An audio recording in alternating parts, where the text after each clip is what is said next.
April marks Our Kids, Our Business, a campaign dedicated to child abuse awareness.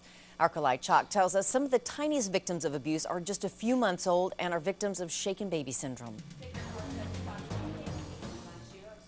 Child abuse or shaken baby syndrome, all at the hands of their caregivers, the people who are supposed to protect them.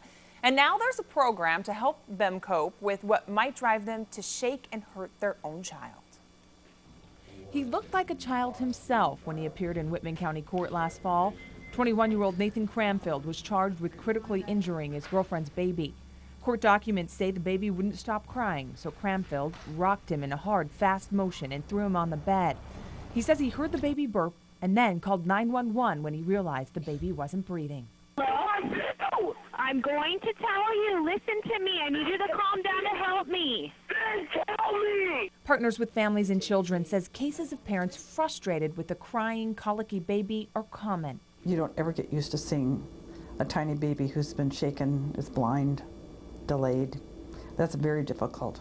It's also difficult for law enforcement trying to investigate those cases of abuse. They have a victim who can't tell them what happened, and sometimes they have adult caretakers who say they don't know what happened to this child.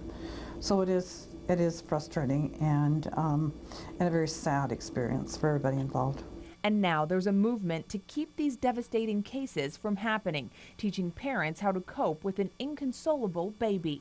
They could lose it and hit that child, slap that child, shake that child. We want to help them deal with that and learn other ways to take out that frustration.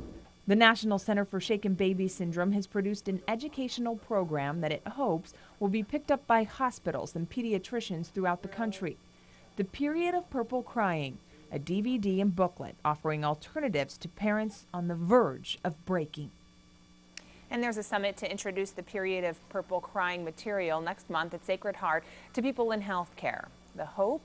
To get that material into the hands of parents before they take matters into their own hands. I'm Kalae Chock, KXLY4 HD News.